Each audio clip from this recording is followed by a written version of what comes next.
ఇప్పుడు అలాగనే వరలక్ష్మి అమ్మగారు కూడా ఒక 5 నిమిషాలు మాట్లాడాలి.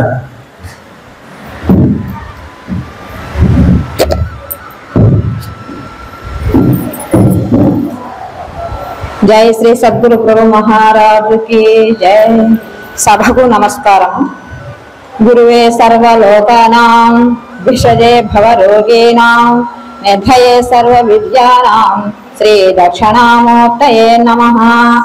సభలో ఆసీనులైనటువంటి గురువులందరికీ నా శిరస్సాష్టాంగ ద్వాదశ నమస్కారములు. అలాగే నా తోటి సోదర సోదరీమణులందరికీ కూడా నా శిరస్సాష్టాంగ ద్వాదశ నమస్కారం సమర్పించుకుంటూ మా గురుదేవులు శ్రీ నిర్మలానంద నారాయణామ సమేత అచలానంద వెంకటరత్నార్య పాదపద్మములకు నమస్కరిస్తూ చిన్నకందార్థం. ఆటాడి ఆడకుండును ఆటాడిన మేని బొమ్మ ఆటాడకనే ఆటాడు ఎరుక ఎనియడు ఆటాడించేటివాడు అతడే రాకప్ప అంతటికి అచల మాకప్ప.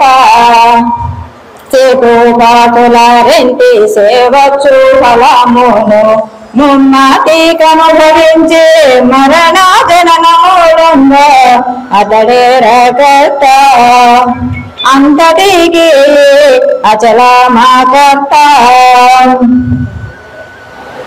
ఆటాడి ఆడకుండును ఆటాడిన మేనుబొమ్మ అన్నారు. ఈ మేనుబొమ్మ, ఈ ఎరుకనే మేనుబొమ్మ జాగ్రత్తావస్థలో ఎన్నో ఆటలు ఆడుతుంది.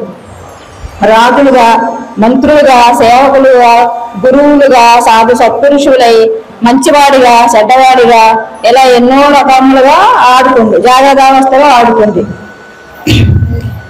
ఈ మేనుబొమ్మకి 4 అవస్థలు: జాగ్రత్త, స్వప్న, సుషుప్తి, తురీయం. జాగ్రత్తావస్థలో ఈ స్థూల శరీరంతో ఎన్నో ఆటలు ఆడుతుంది. ఈ ఆడే ఆటలన్నిటికీ అచలమా కర్త అంటే అచలము కర్త కాదు. అచలము కర్త కాదు. సేటు పాటులారేంటి సేవచ్చు ఫలము అన్నారు. సేటు పనులు అంటే చెడ్డ పనులు, పాటు పనులు అంటే మంచి పనులు.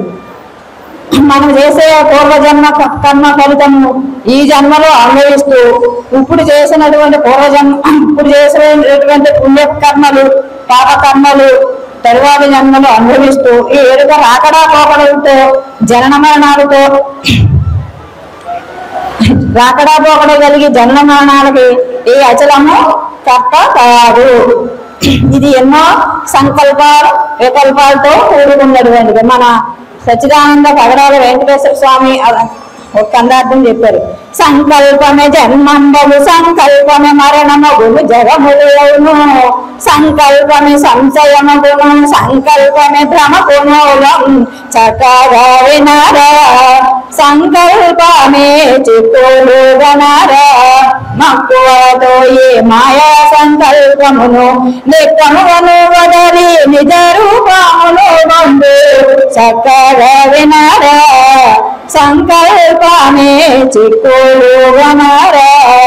జై శ్రీ సద్గురు మహారాజుకి జై. నాకు ఈ అవకాశం ఇచ్చిన పెద్దలందరికీ నా సాష్టాంగ ద్వాదశ నమస్కారం.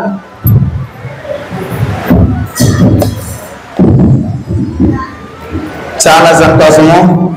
అమ్మగారు కూడా మంచి సమయాన్ని వినియోగించుకొని వీళ్ళందరూ కూడా నెక్స్ట్ జరగబోయే సభకి పునాది ఇప్పుడు నుండే వేస్తున్నారనమాట.